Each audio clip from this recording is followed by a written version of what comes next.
Você sabia que Darwin já tocou piano para minhocas? Ou que o lobo-guará tem uma fruta favorita que pode ajudar a curar o câncer? E que o nosso intestino pensa e sente quase tanto quanto o cérebro? Ao longo do vídeo, a gente também vai descobrir o que acontece no seu corpo quando você sente medo. Se os animais percebem o tempo como nós, e olha, pode ter certeza muito mais. Bem, então você já aproveita para se inscrever no canal Top 10 e ajudar a gente a chegar à marca histórica de 10 milhões cravados de inscritos. Estamos muito perto e você pode fazer parte desse momento junto com a gente, beleza? Bora nessa?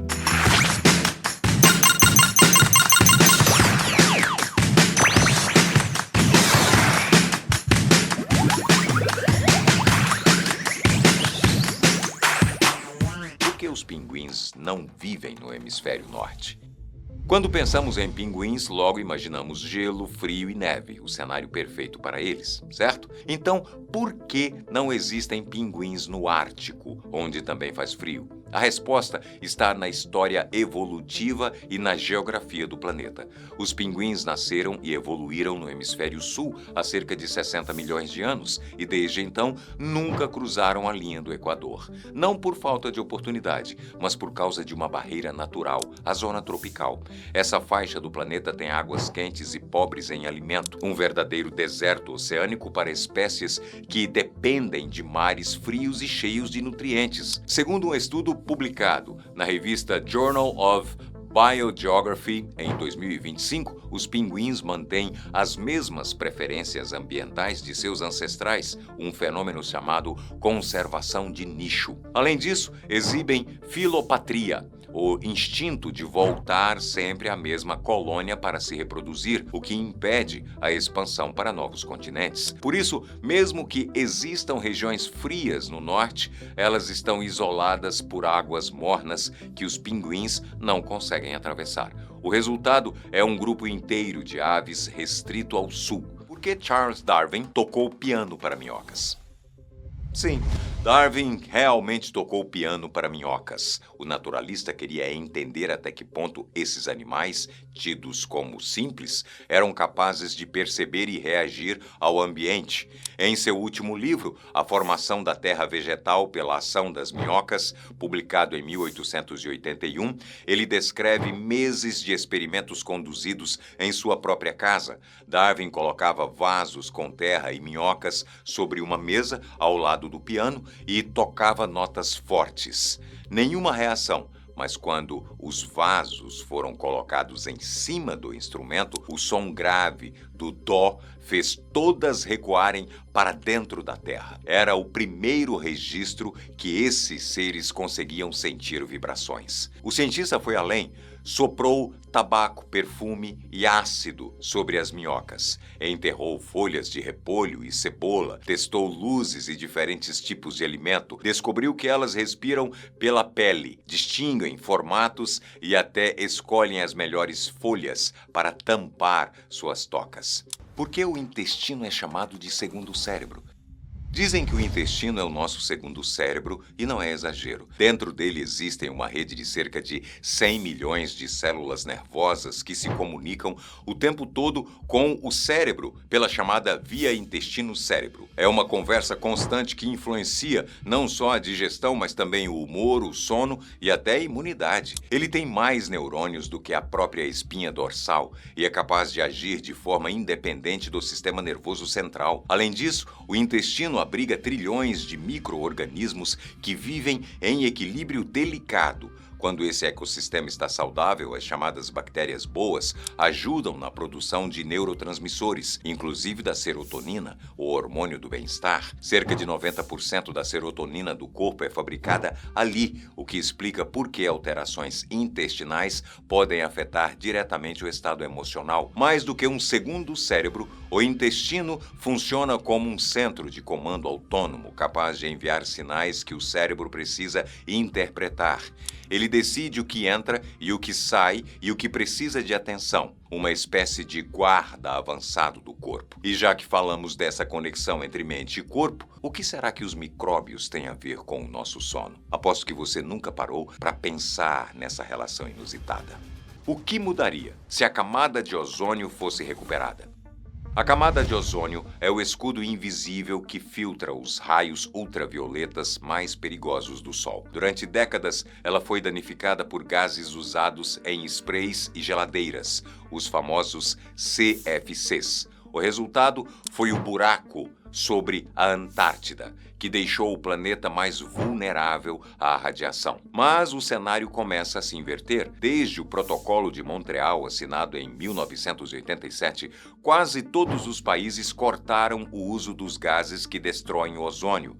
Mesmo com altos e baixos, a Organização Meteorológica Mundial prevê que a camada volte aos níveis da década de 1980 até 2066 sobre a Antártida, se os acordos globais forem mantidos. E o que isso muda na prática? Muita coisa. A redução dos raios ultravioleta podem evitar milhões de casos de câncer de pele, diminuir a catarata ocular e proteger colheitas sensíveis à luz solar intensa. O equilíbrio da ozonosfera também ajuda a frear o aquecimento global, já que impede a liberação de gases que interagem com o clima. Ou seja, recuperar o ozônio é mais do que corrigir um erro ambiental, é garantir uma atmosfera estável para as próximas gerações. O que é e como evitar o brain rot, apodrecimento cerebral?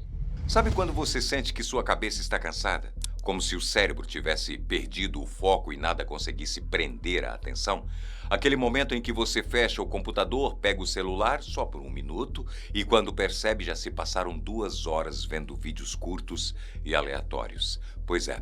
Isso tem nome e foi eleito o termo do ano em 2024 pelo dicionário Oxford. Brain rot, ou apodrecimento cerebral. O termo descreve a deterioração das nossas habilidades mentais, como memória, raciocínio e concentração, causada pelo consumo constante de conteúdos superficiais e de gratificação imediata. Em outras palavras, é o que acontece quando o cérebro se acostuma a recompensas rápidas demais e perde paciência para o pensamento profundo. A expressão surgiu ainda no século XIX, usada por Henry David Thoreau, em Walden, 1854, ao criticar uma sociedade que já preferia ideias fáceis a reflexões complexas. A expressão viralizou depois que as buscas pelo termo cresceram mais de 230% entre 2023 e 2024. Um estudo com mais de 5.000 pessoas mostrou que o uso intenso das redes está associado a lapsos de memória e atenção no dia a dia. Nessa mesma linha, outra pesquisa mostrou que assistir a vídeos de cortes rápidos pode reduzir a capacidade de planejar tarefas simples. Pode parecer assustador, e a boa notícia é que não é preciso fugir das redes. O segredo é reaprender a usá-las. Criar momentos do dia em que o celular fica longe ajuda o cérebro a descansar. Substituir parte do tempo online por atividades que exigem foco, como ler ou caminhar sem fone. É como trocar fast food por comida de verdade. E principalmente permitir o tédio, porque é nele que as boas ideias voltam a aparecer. Quanto tempo os brasileiros levam para chegar ao trabalho? Mais da metade dos brasileiros leva até meia hora para chegar ao trabalho. É a média nacional. Cerca de 57% das pessoas fazem trajetos curtos, geralmente de carro, o meio de transporte mais usado no país. Mas é só olhar para os grandes centros para perceber que essa não é a regra para todo mundo. Em cidades como São Paulo, Rio, Salvador e Manaus, o tempo dobra ou até triplica.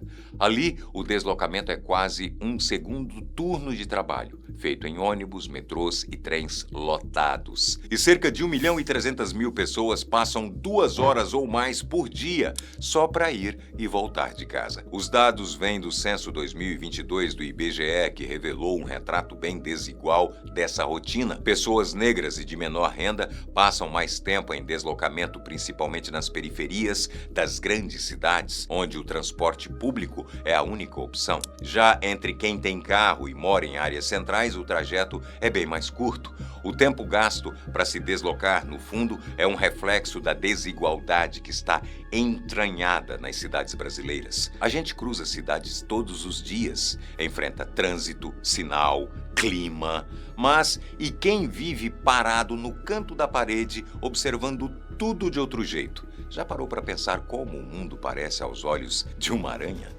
Como é o mundo aos olhos de uma aranha?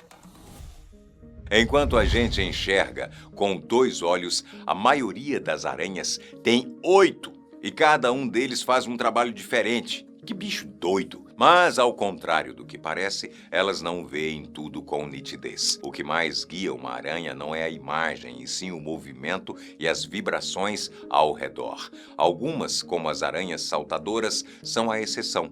Elas têm uma visão tão apurada que conseguem reconhecer presas a 30 centímetros de distância, algo impressionante para um animal de milímetros. Seus olhos principais funcionam quase como lentes telescópicas, com uma retina móvel que se ajusta à luz, permitindo focar com precisão. Já outras espécies enxergam o mundo de forma mais limitada, mas compensam com truques. As aranhas caranguejo, por exemplo, mudam de cor para se camuflar nas flores onde caçam, e as chamadas aranhas ogro têm olhos tão sensíveis à luz que formam uma nova membrana a cada noite, garantindo a visão perfeita na escuridão. Para nós, o mundo é feito de formas e cores. Para elas, é um mapa de brilhos, sombras e tremores. E se o cérebro humano tivesse outro mapa escondido, um segundo centro de comando dentro do corpo? Como micróbios influenciam o nosso sono? Quando a gente apaga a luz, bilhões de micróbios continuam trabalhando dentro do corpo. E, ao que tudo indica, eles não apenas convivem conosco, mas ajudam a controlar o nosso sono.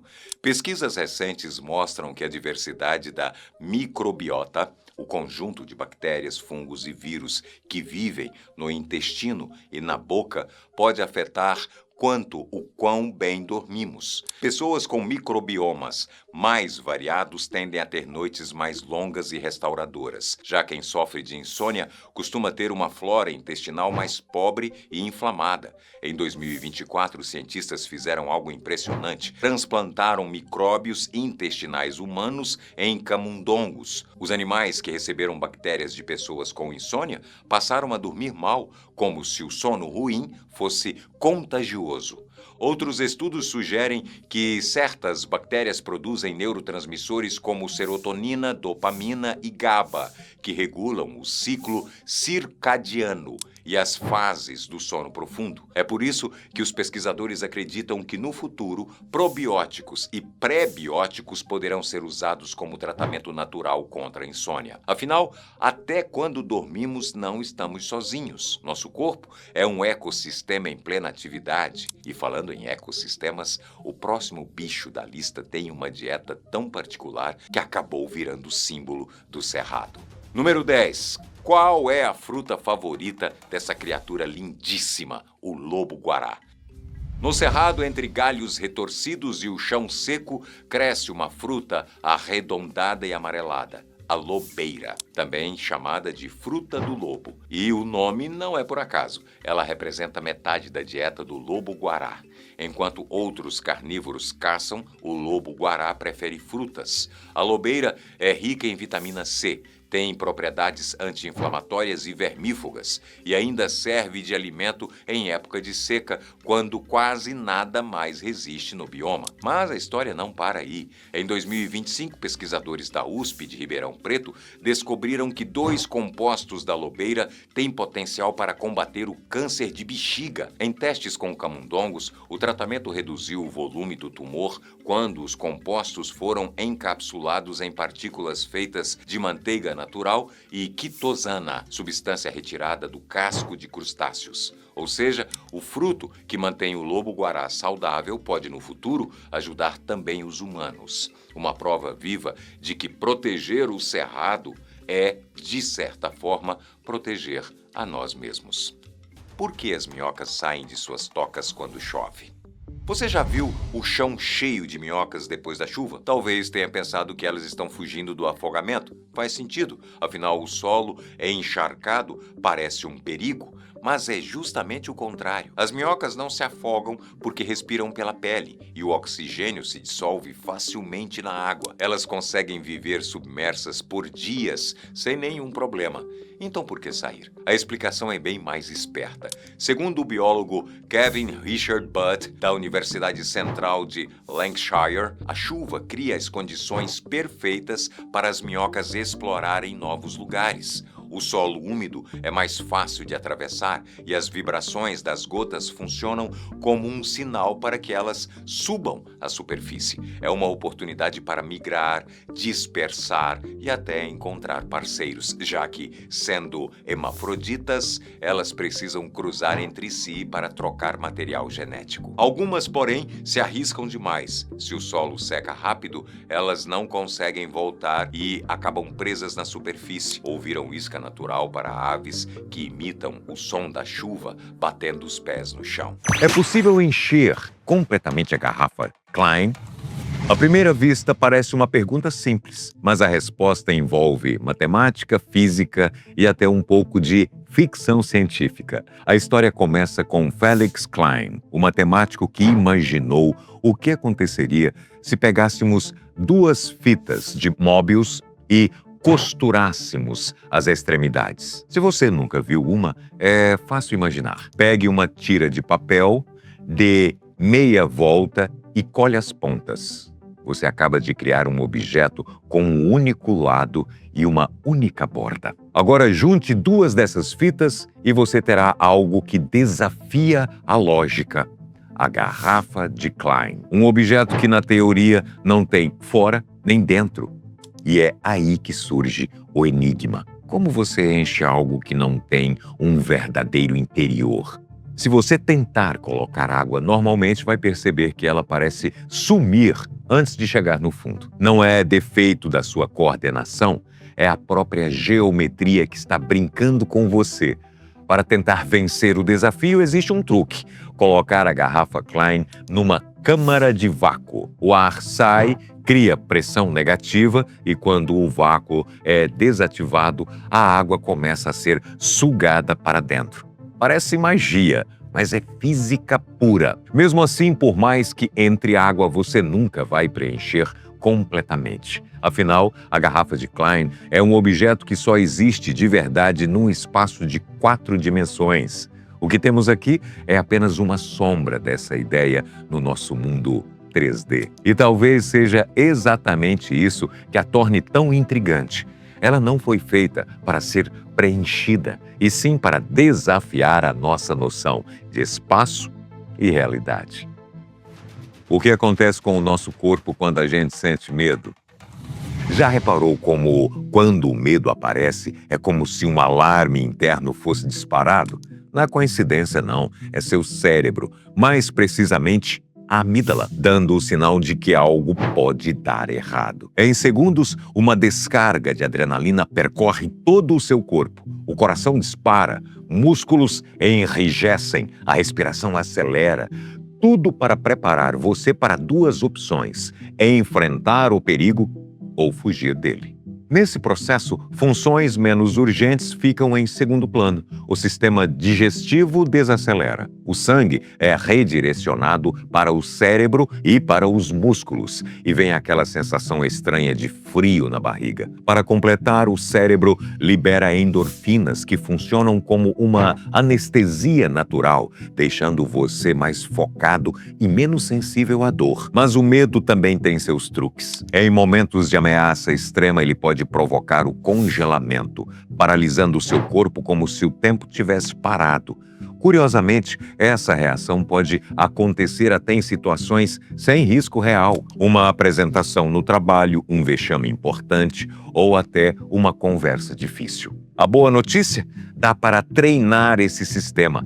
Técnicas de respiração, meditação e terapias específicas ajudam a reprogramar o cérebro para que o alarme não toque à toa. No fim das contas, o medo não precisa ser o seu inimigo. Ele pode ser apenas um aviso, se você souber usá-lo a seu favor.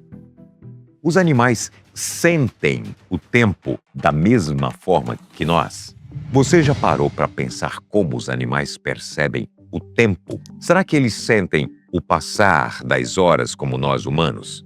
A resposta não é simples. A percepção temporal varia muito entre espécies. Em geral, os animais não têm um conceito de tempo como o nosso, com horas e minutos.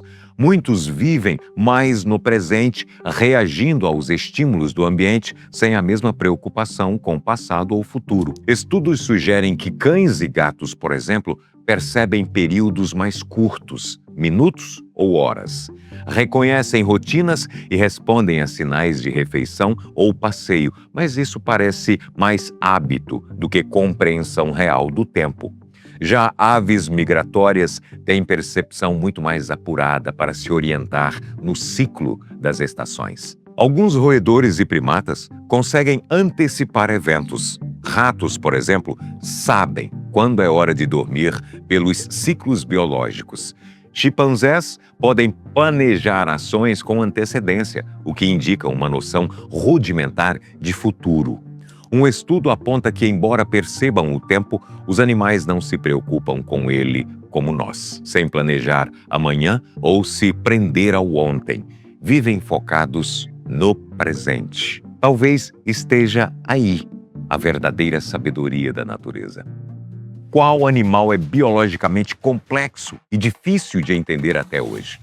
E falando em bicho, se você já achou um animal estranho, o ornitorrinco, pelo amor de Deus, vai deixar a sua mente ainda mais confusa. Esse mamífero vive onde? Na Austrália.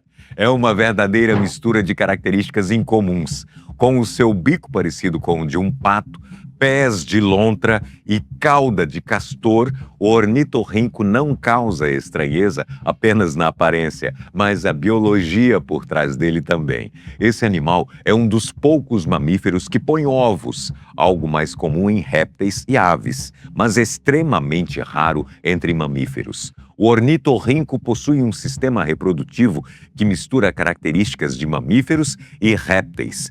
Embora seja um mamífero, a fêmea do ornitorrinco põe ovos e os filhotes são alimentados com leite, como qualquer outro mamífero. Mas, ao contrário de nós, o ornitorrinco não tem mamilos. O leite é secretado através da pele e absorvido pelos filhotes. É como se o ornitorrinco fosse uma fusão biológica de diferentes mundos, tornando-o ainda mais fascinante para os nossos amigos cientistas. Outro aspecto curioso do ornitorrinco é sua habilidade de caçar. Ele tem um senso de eletrorecepção, o que significa que pode detectar os campos elétricos gerados pelos movimentos dos pequenos animais, como camarões e minhocas, dentro d'água. Esse tipo de sentido é raro no reino animal, sendo encontrado em algumas espécies de peixes e tubarões. Imagine como deve ser incrível para um animal caçar sem precisar ver, ouvir ou sentir os animais com seus outros sentidos. Por que as ondas do mar são azuis se a água é transparente? Embora a água pareça transparente, ela tem uma leve tonalidade azul porque suas moléculas absorvem a luz vermelha do espectro solar. A luz do sol é formada por várias cores. Ao entrar na água, os comprimentos de onda mais longos, como vermelho, laranja e amarelo, são absorvidos. Já os mais curtos, como azul e verde, são refletidos e espalhados, dando ao mar a sua cor característica. É o mesmo princípio que deixa o céu azul Só que no caso do mar, a luz é filtrada e refletida dentro da água. Quando as ondas quebram, parecem ainda mais azuis, porque a agitação forma bolhas de ar que refletem a luz de forma bem diferente. Em águas mais calmas, a coloração pode puxar para o verde devido ao reflexo de fitoplânctons ou algas. A profundidade também influencia. Águas rasas tendem a ser mais claras, enquanto águas profundas exibem um azul mais intenso, já que absorvem mais luz vermelha. Se houver sedimentos ou minerais, a cor pode mudar para turquesa ou verde, e é por isso que cada praia pode ter um tom único. Os humanos são os únicos animais que choram por emoções. Quando pensamos em chorar, associamos a sentimentos profundos como tristeza, raiva ou até felicidade. Mas será que só nós choramos por emoções? Outros animais também produzem lágrimas, mas na maioria das vezes por motivos físicos, como proteger e lubrificar os olhos ou eliminar sujeiras. Cães, por exemplo, lacrimejam por irritação ocular, não por tristeza. Algumas espécies, porém, levantam dúvidas. Elefantes demonstram comportamentos de luto e podem lacrimejar durante a perda de um parceiro do grupo. Já chimpanzés e gorilas expressam tristeza, frustração e alegria com gestos e sons parecidos com os nossos e às vezes produzem lágrimas nessas situações. Mesmo assim, a ciência ainda não confirma que, nesses casos, as lágrimas sejam resultado direto de emoção, como ocorre em nós humanos. O choro emocional humano tem funções únicas. Expressa vulnerabilidade, comunica sentimentos e pode aliviar o estresse. Durante o choro, liberamos substâncias que ajudam a reduzir o cortisol, o hormônio do estresse. Assim, chorar é também uma forma de processar e regular o que sentimos. Os camaleões realmente mudam de cor para se camuflar? Muita gente acredita que sim, mas a camuflagem não é o único, nem o principal motivo. Os camaleões mudam de cor para se comunicar, regular a temperatura e, em alguns casos, se proteger. As cores também revelam emoções como raiva, medo ou interesse em atrair um parceiro. Eles possuem células especiais na pele chamadas cromatóforos, que contêm pigmentos. Ao se expandirem ou contraírem, esses pigmentos alteram a tonalidade da pele. Luz, temperatura e até o humor influenciam o resultado. Em dias frios, por exemplo, o camaleão pode escurecer para absorver mais calor. Em dias quentes, clarear para refletir a luz. Durante disputas territoriais ou a temporada de acasalamento, machos exibem cores mais vivas para intimidar rivais ou impressionar as fêmeas. Essa linguagem visual é tão precisa que permite ler o estado do animal. Um camaleão estressado, relaxado ou pronto para atacar revela isso pelas cores. Portanto, embora a camuflagem seja útil, a mudança de cor é, acima de tudo, uma forma sofisticada de comunicação. Um recurso que, se os humanos tivessem, certamente transformaria as nossas interações. A nossa personalidade pode ser influenciada pela microbiota intestinal. Você já ouviu dizer que somos o que comemos? Pois a ciência mostra que o que está no seu intestino, mais precisamente a microbiota intestinal, formada por bilhões de bactérias, pode sim influenciar não só a sua saúde física, mas também o seu comportamento e até as suas emoções. Diversos estudos apontam que essas bactérias afetam como reagimos ao estresse e até a nossa propensão a distúrbios como ansiedade e depressão. Isso acontece porque intestino e cérebro são conectados pelo chamado eixo intestino-cérebro. Quando a microbiota está desequilibrada, ela envia sinais que podem alterar o humor e a forma como percebemos o mundo. Mas será que comer melhor pode mudar nossa personalidade? A resposta ainda não é definitiva, mas há evidências de que uma alimentação saudável ajuda a equilibrar a microbiota e melhorar o bem-estar emocional. Em alguns casos, dietas específicas são usadas como parte do tratamento para a depressão. Pense nisso. Quantas vezes você já ficou mais irritado depois de uma refeição pesada ou mais calmo após uma comida leve? É como se o intestino estivesse reagindo ao que você come e, de quebra, influenciando o seu humor. Na próxima vez que você montar o prato, lembre-se, você pode estar alimentando não apenas o corpo, mas também a sua mente. Por que sentimos cócegas? As cócegas podem arrancar risadas involuntárias, mas não são apenas uma reação boba. Quando algo toca a sua pele de forma inesperada, o cérebro entra em alerta. Como um teste para reagir a possíveis perigos. É o corpo dizendo, ei, presta atenção aí, ó. Só que, em vez de fugir, você acaba rindo. Elas aparecem principalmente em áreas como axilas, sola dos pés, onde há mais terminações nervosas. A intensidade varia de pessoa para pessoa e pode depender tanto da genética quanto do estado emocional. Pessoas mais ansiosas ou com respostas nervosas mais intensas tendem a ser mais sensíveis. A confiança também conta. É mais difícil provocar cócegas em alguém relaxado e se divertindo, pois o cérebro pode bloquear essa sensação nesse estado. Apesar dos avanços, o mecanismo completo ainda não é totalmente compreendido. O que se sabe é que as cócegas nos conectam ao corpo e ao ambiente e continuam sendo uma das curiosidades mais divertidas e misteriosas da experiência humana. E me deu vontade de rir. Eu morro de cócega, velho. Deus me livre. Nossa Senhora.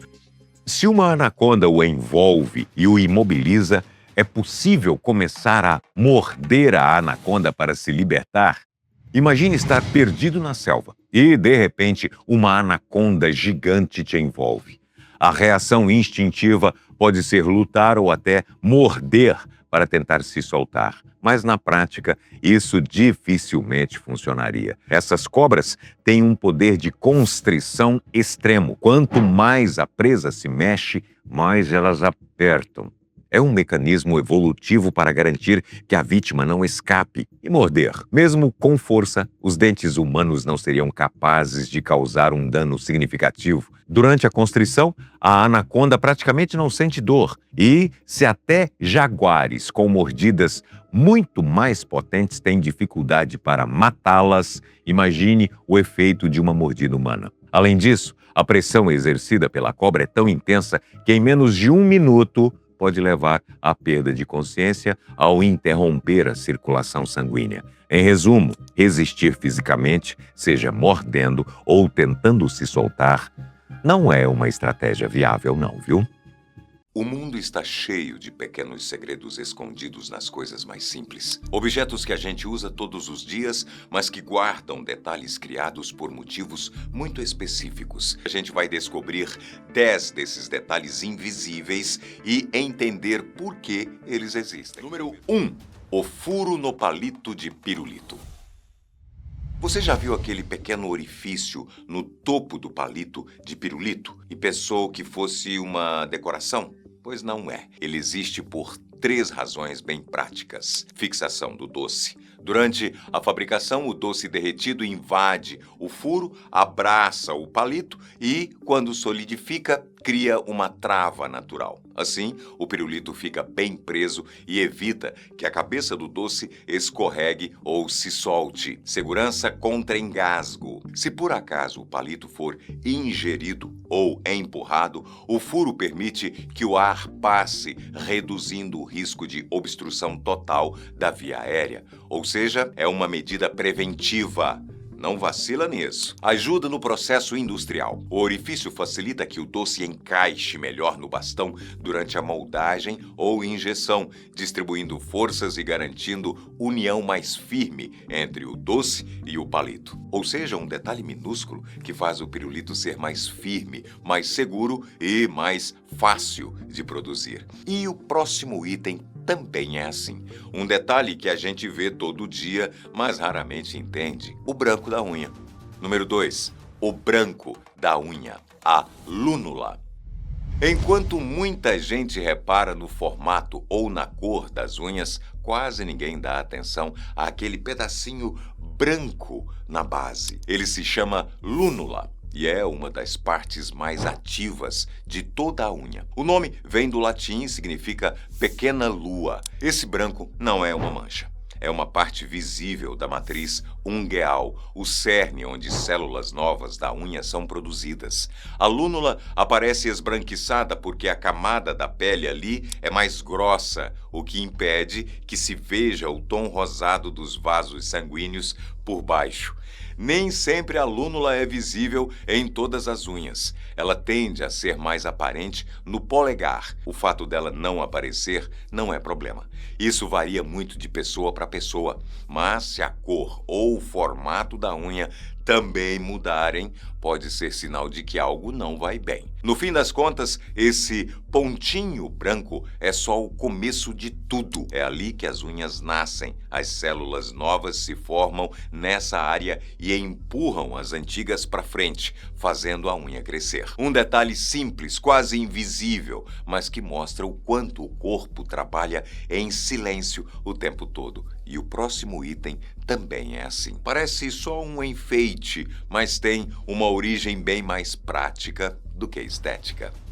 Número 3, o pompom do gorro. O pompom no topo do gorro parece só um detalhe fofo, mas, na verdade, ele nasceu de uma necessidade prática e antiga. No século XVI, marinheiros franceses usavam gorros com um pompom para proteger a cabeça dos tetos baixos dos navios. O pompom funcionava como uma pequena almofada, reduzindo o impacto nas madeiras e vigas. Depois, o acessório passou a ser adotado por exércitos europeus. Cada cor ou formato indicava o regimento de cada soldado. Com o tempo, o pompom saiu dos navios e quartéis e foi parar nas ruas. No frio, ele ajuda a quebrar o vento e a reter um pouco do calor que se perde pelo topo da cabeça. Mas, principalmente, virou um toque de estilo, presente em gorros esportivos, infantis e até de grife. Ou seja, o que começou como um item de proteção acabou se transformando em parte da cultura visual do inverno. E falando em detalhes discretos, olha só o que escondem as canetas mais comuns do mundo. Número 4. Os furos nas canetas Bic. As canetas Bic são tão comuns que a gente mal repara nelas. Mas ela tem 2 furinhos, um na tampa e outro no corpo da caneta, com funções bem diferentes e super importantes. O furo na tampa é uma medida de segurança. Ele foi criado para permitir a passagem de ar caso alguém, principalmente uma criança, engula a tampa por acidente.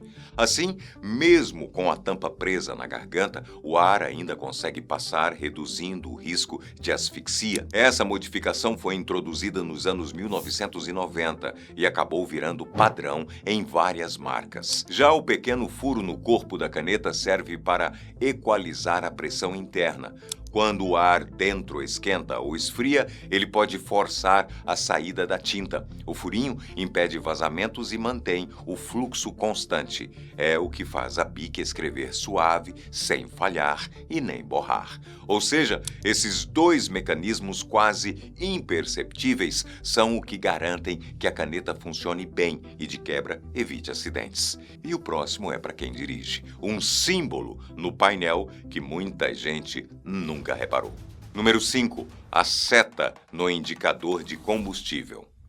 Todo carro tem, no painel, o desenho de uma bombinha de combustível, mas pouca gente nota um pequeno detalhe ao lado dela. Uma seta. E essa setinha tem uma função simples e super útil. Ela mostra de que lado fica a tampa do tanque de combustível. Se a seta aponta para a esquerda, o tanque está do lado esquerdo. Se aponta para a direita, o tanque está do lado direito. É uma informação criada para facilitar a vida de quem dirige carros diferentes ou acabou de trocar de veículo. O recurso começou a ser adotado nos anos 80 por algumas montadoras japonesas e logo se espalhou pelo mundo. Hoje está presente em praticamente todos os carros modernos, um padrão internacional de design automotivo que evita aquela cena clássica de parar no posto e errar o lado da bomba. Pequeno, discreto e genial. E falando em precisão, o próximo item é o melhor amigo de quem trabalha com medidas milimétricas. Número 6. o buraco e os dentes na ponta da trena. Quem já usou uma trena talvez tenha reparado que a ponta metálica tem um buraco e uns dentes serrilhados. E não, isso não é defeito nem enfeite, é pura funcionalidade. O buraco serve para encaixar a trena em pregos ou parafusos, o que permite medir sem precisar segurar a ponta. Basta prender ali e esticar a fita. Isso dá mais precisão e liberdade, principalmente em medidas longas. Já os dentes têm outro papel: marcar superfícies. Quando você não tem um lápis por perto, é só riscar levemente com a ponta da trena e os dentes deixam uma pequena marca de referência. É simples, rápido e muito usado por quem trabalha em obra ou marcenaria. E tem um último truque que pouca gente percebe. Aquela pontinha metálica é meio solta de propósito. Ela se mexe um pouquinho para compensar a espessura do próprio gancho. Assim, a trena mede certo quando você prende a ponta em algo e puxa, e também quando encosta e empurra a fita numa parede. Em resumo, aquele pedacinho metálico é um pequeno kit de engenharia portátil, projetado para dar precisão, praticidade e autonomia a quem mede. E voltando para o universo da moda, é curioso pensar que vários itens, que hoje são considerados fashions, surgiram para resolver problemas simples do dia a dia. Número 7. Os rebites nos bolsos da calça jeans.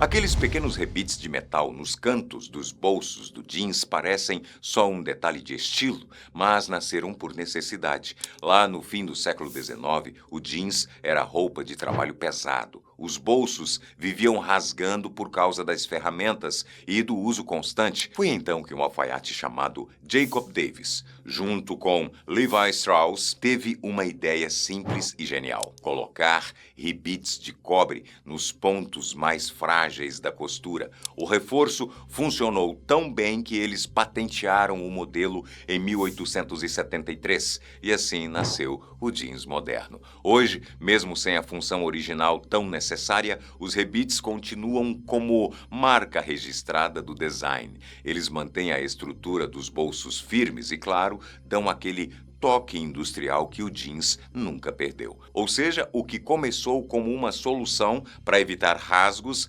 acabou virando um símbolo de estilo e identidade. E por falar em design inteligente, o próximo item é uma lição de criatividade em miniatura.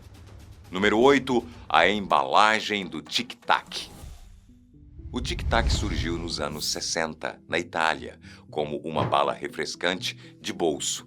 O sucesso veio não só pelo sabor, mas pelo formato compacto da embalagem. Algo pensado para caber em qualquer lugar e ser aberto com uma mão só. Aquela caixinha plástica parece comum, mas tem um truque de design que quase ninguém percebe. A tampa foi feita sob medida para liberar uma bala por vez. Na parte interna, existe uma pequena cavidade moldada no próprio encaixe da tampa. Quando você vira o potinho de cabeça para baixo e abre com cuidado, um único tic-tac se encaixa ali. É um jeito simples de controlar a quantidade e evitar que tudo caia de uma vez. O detalhe é tão sutil que muita gente usa a embalagem anos sem notar. E, claro, isso também ajuda na experiência da marca. A caixinha é um ótimo exemplo de como o design industrial pode transformar um objeto banal em algo funcional e divertido ao mesmo tempo. E já que falamos de design inteligente, o próximo item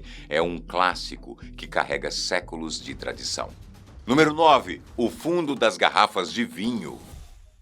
Sabe aquele afundado no fundo das garrafas de vinho? Ele tem um nome: punt. E apesar de muita gente achar que é só estética, esse formato nasceu por razões bem práticas. Antigamente, as garrafas eram feitas de vidro soprado. O artesão aquecia o vidro até ficar maleável e soprava por um tubo para dar forma à peça. Como o fundo ficava irregular, ele empurrava o centro para dentro para reforçar a base e garantir que a garrafa ficasse estável. Esse afundado evitava que a garrafa tombasse e também deixava o vidro mais resistente. Mesmo com a fabricação moderna, o formato se manteve por por tradição e praticidade. O punch facilita o apoio do polegar na hora de servir o vinho, ajuda a reter os resíduos no fundo e ainda dá um ar de sofisticação ao design. Ou seja, o que começou como uma solução artesanal acabou virando parte da identidade do vinho, uma mistura de técnica, história e elegância. E para encerrar, a gente vai das mesas de jantar direto para a cozinha, onde um simples furo esconde uma das soluções mais práticas do dia a dia. Número 10. O furo na alça das panelas. Quase toda panela tem um furo na ponta do cabo. E, embora muita gente ache que é só para pendurar, ele tem outra função bem prática no dia a dia da cozinha. Esse furo foi pensado para apoiar a colher de pau ou o utensílio que você está usando durante o preparo. Assim dá para encaixar o cabo da colher ali e evitar que ela suje a bancada ou escorregue dentro da panela. É um detalhe simples, mas que mantém tudo mais limpo e organizado enquanto você cozinha. Claro, o furo também serve para pendurar a panela depois do uso, principalmente em cozinhas profissionais, onde cada peça precisa ficar acessível. Mas a função original de apoio para a colher é o tipo de truque de design que passa despercebido até o dia em que alguém te mostra. Basicamente, tudo que você usa no seu dia a dia passa por um processo de produção. Alguns mais simples, outros bem mais complexos. O Top 10 separou detalhes de criação de alguns produtos que você com certeza consome, mas talvez não conheça tão bem assim. Sabonete. Tá aí uma coisa que você usa todo dia. Bem, pelo menos a gente espera, né? Mas já pensou como ele é feito? Eu mesmo nunca tinha atinado para isso. Mas o processo clássico se chama saponificação. Basicamente, você mistura uma gordura vegetal com soda cáustica. Essa reação química transforma a mistura numa barra sólida que limpa e ainda faz espuma.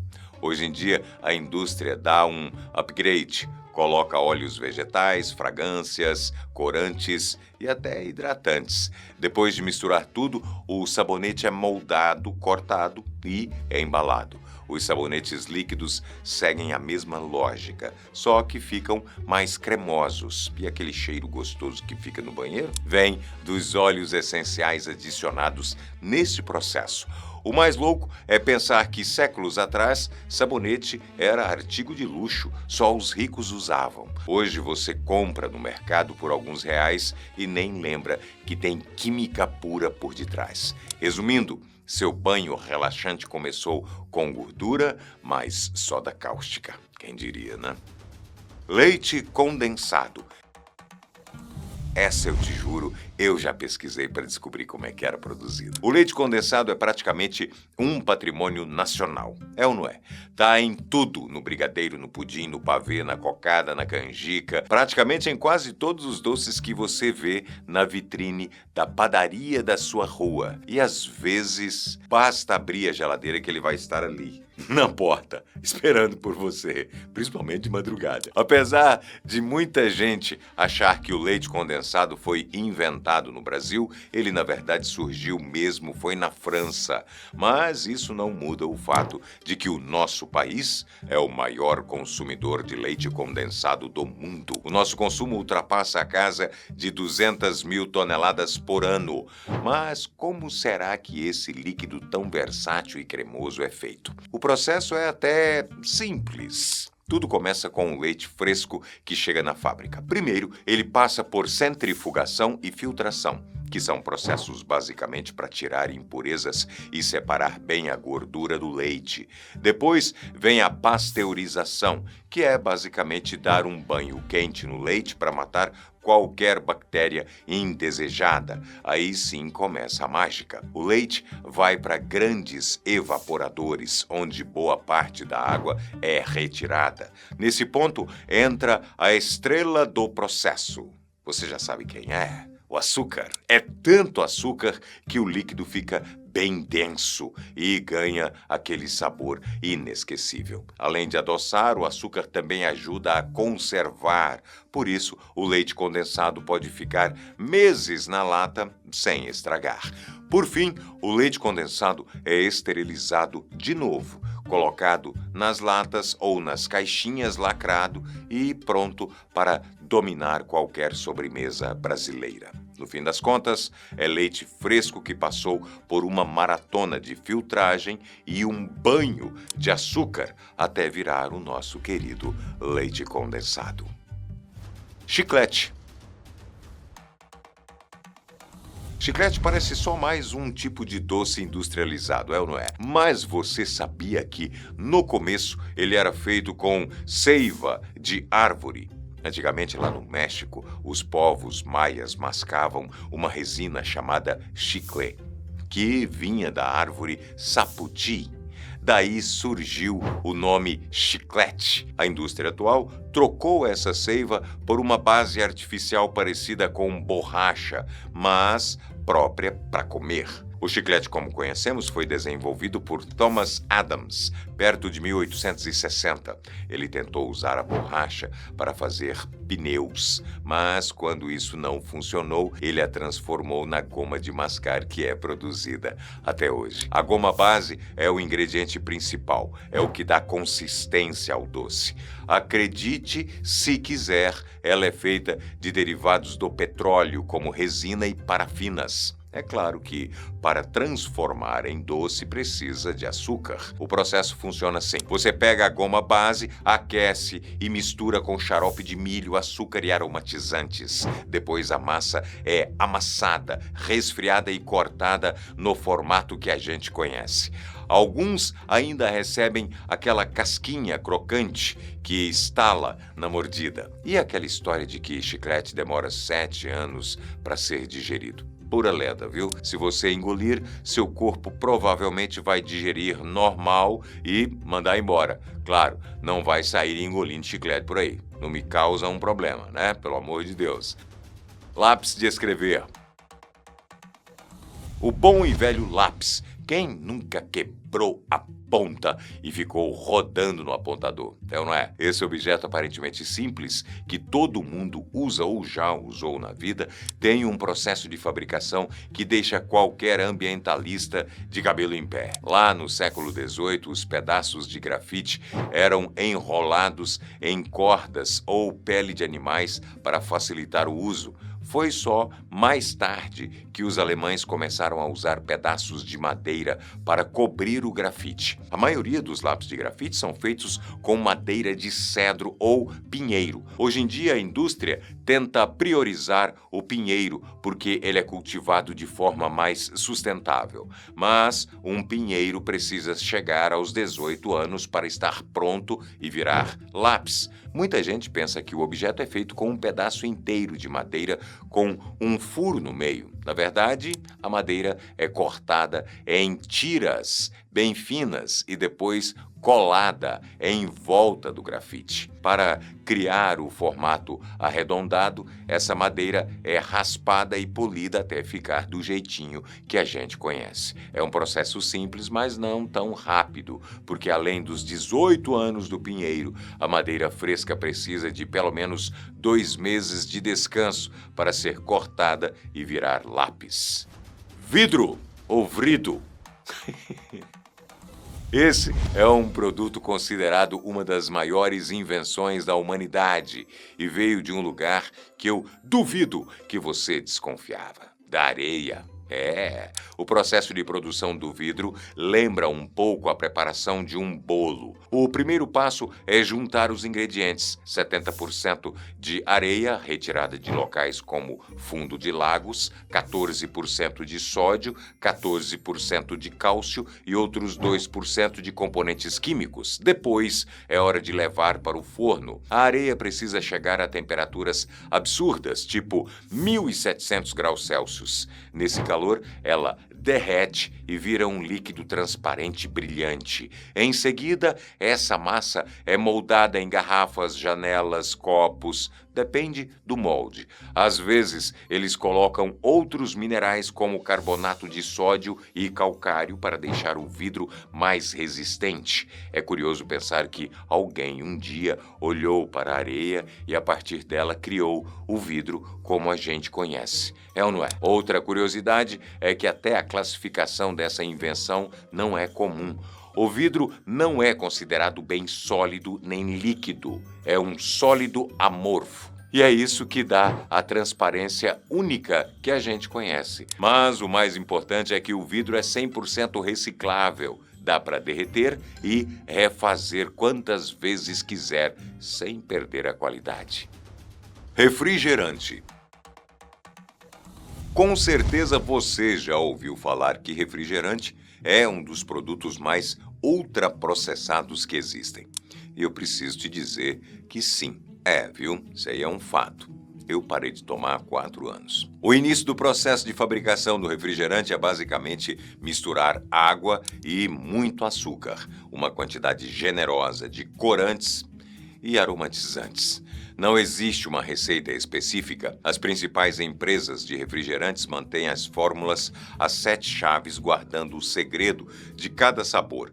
Cada um varia a quantidade de açúcar, gás, corante e aromatizante. Mas eu te garanto que esses 2 últimos são usados em peso nessa fórmula, viu? Funciona assim: primeiro fazem uma calda concentrada com os ingredientes. Depois, essa calda é misturada com água gaseificada, engarrafada e fechada sob pressão. É por isso que quando você abre, faz aquele psh, lembrou? Pois é. E o que dá a mágica mesmo é o gás carbônico. Ele cria as famosas bolhas e dá aquela sensação refrescante. Fato é que essa combinação de produtos químicos e açúcar faz muita gente ficar viciada. Você é desses que não dispensam refrigerante? Pode me contar aqui nos comentários. Confessa, não me embroma, não. Papel higiênico. Um item indispensável, mas que a gente só se lembra quando o desgramado acaba. Esse é o papel higiênico. Existem vários tipos, né? Mas todo mundo concorda que quanto mais macio, melhor. É ou não é? Ele nasce da celulose, tirada de árvores como eucalipto e pinos. A madeira é triturada, cozida e vira uma polpa branca. Essa polpa é lavada, clareada e esticada em rolos gigantes. Antes de cortar o papel, são adicionados aditivos químicos que auxiliam na retenção de líquido, aumentam a suavidade e a capacidade de absorção. E aqui vai uma curiosidade: papel higiênico perfumado ou colorido é só marketing. A função é a mesma, o fim é o mesmo. E antes dele existir, as pessoas usavam de tudo, viu? Folhas, feno, conchas, jornal, livros, revistas.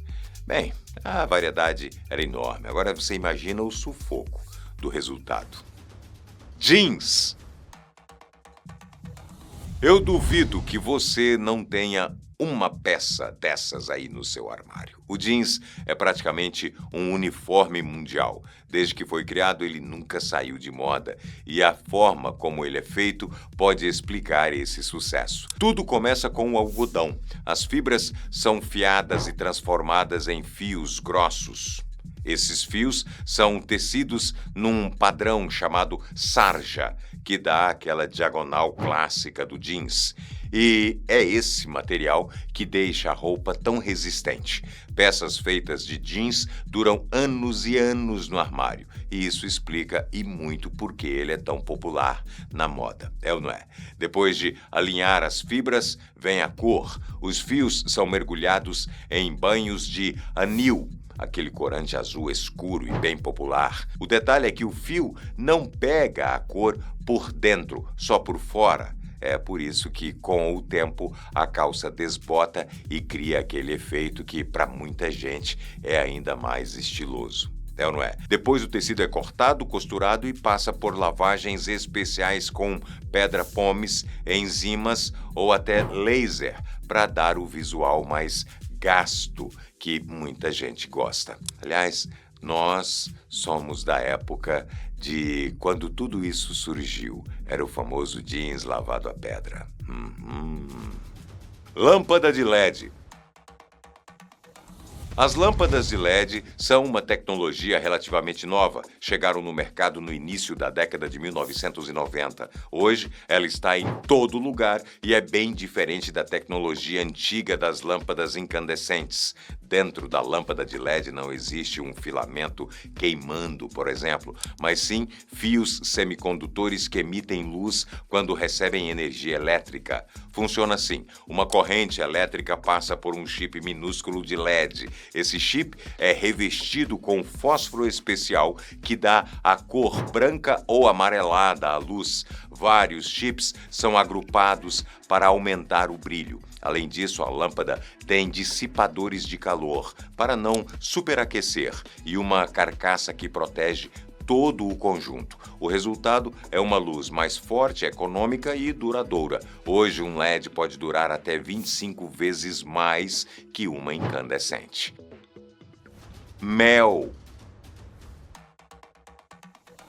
Muita gente se engana quando acha que aquele mel que a gente compra no mercado é simplesmente o produto extraído direto da colmeia e colocado no pote. Não, meu amigo, não é tão simples assim, não. Eu já trabalhei com apicultura e eu sei muito bem o trabalho danado que isso dá. Realmente tudo começa lá nas flores. As abelhas operárias saem voando e coletam néctar, aquele líquido adocicado que fica nas plantas.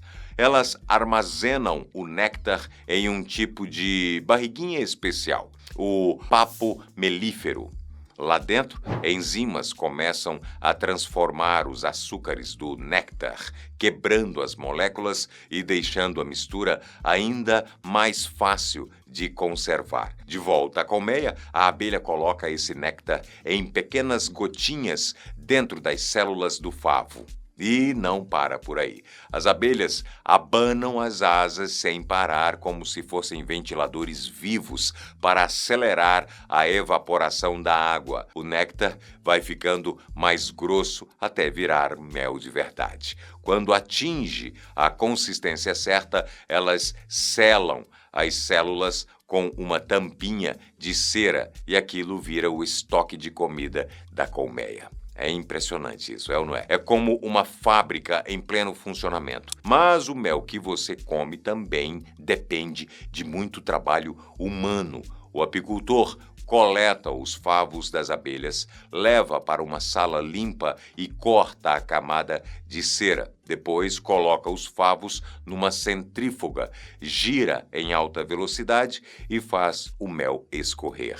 Esse mel bruto ainda passa por uma filtragem, só para tirar pedacinhos de cera e impurezas naturais. Na industrialização, o mel pode ser simplesmente envasado puro ou, em alguns casos, pasteurizado rapidamente. Essa pasteurização ajuda a evitar cristalização rápida, mas também pode tirar um pouco das enzimas e aromas mais delicados. Depois o mel vai para as embalagens, potes de vidro, plásticos ou até aqueles sachês individuais. No fim, cada colherada de mel é um trabalho coletivo das flores, das abelhas e da tecnologia humana que leva esse doce natural até a mesa aí da sua casa.